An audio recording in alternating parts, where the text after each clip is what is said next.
C'est officiel et c'est avec un grand plaisir que je vous annonce que SAG s'engage enfin dans le paysage YouTube. Petite présentation, SAG est une série de mini-reportages sous la forme de podcasts et présentant des sujets traitant du sport, des animés ou encore du monde du gaming. Quant à moi, je m'appelle Emeric et je serai votre hôte qui vous accompagnera donc tout au long de ces épisodes.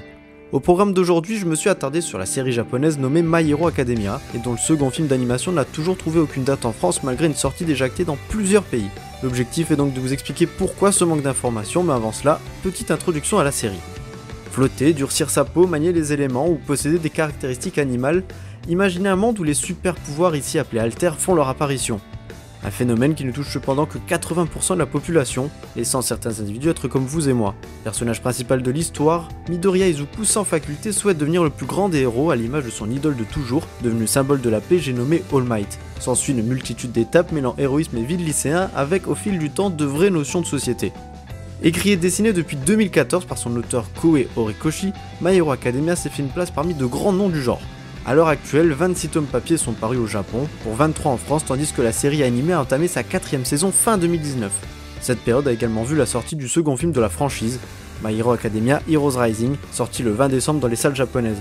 Il s'est ensuite exporté du côté de nombreux pays comme les États-Unis, l'Espagne, l'Italie ou encore l'Amérique latine. Seulement voilà, en France, aucune nouvelle concernant une quelconque diffusion. 2 mois après la sortie originale, il a fallu aller chercher des informations pour comprendre d'où nous en étions, et cela n'a pas été facile tant elles ont été peu nombreuses. Pour ce faire, j'ai décidé de m'adresser à différents acteurs de la diffusion de séries animées japonaises dans notre pays. Le premier contact s'est fait avec Anime Digital Network. Abrégé ADN, cette plateforme d'animé en VOD et simulcast diffuse légalement certaines séries sur internet. Contactés sur Twitter, leur réponse a été claire et simple. Nous n'avons pas encore de nouvelles, c'est trop tôt. Le distributeur n'a pas encore donné d'informations à ce sujet, donc nous en savons autant que vous pour le moment. Mais cela changera peut-être dans les semaines à venir. Pas vraiment de quoi se sentir avancé, mais cela peut se comprendre. J'ai donc essayé dans un second temps de m'adresser à Kazé, un éditeur français spécialisé dans l'animation japonaise. Là aussi, leur réponse toujours sur Twitter ne permet pas d'en savoir beaucoup plus. Pas d'informations pour le moment, nous vous tiendrons au courant rapidement. Plus à même de dévoiler quelques pistes, j'ai pris le temps de leur demander si cela était inquiétant. Pas forcément, patience et mère de sûreté, tels ont été les derniers messages adressés par leur community manager. Il fallait alors s'attaquer à un plus gros client. La suite s'est organisée avec Viz Media Europe, un éditeur de manga et un distributeur d'animés possédant des bureaux sur Paris. Joint cette fois-ci par téléphone, la démarche aurait pu très vite se terminer avec un bilan très simple. On ne communique rien à ce sujet. Cependant, après quelques efforts, il est possible de dresser un bilan sur la situation du film. Et soyez désormais rassurés, l'annonce de la diffusion du film dans certaines salles françaises devrait avoir lieu d'ici peu. Elle est en phase terminale, mais alors que manque-t-il, allez-vous me demander?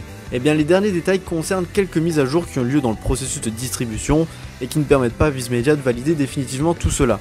La seconde question est donc à quoi faut-il s'attendre? Eh bien pour cela il va falloir se référer au cas de figure du premier film, à savoir My Hero Academia 2 Heroes.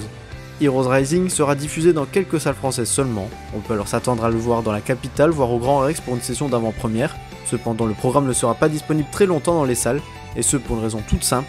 La sortie sous format DVD Blu-ray, sa présence sur les plateformes de streaming comme ADN, interviendra assez rapidement après les dates.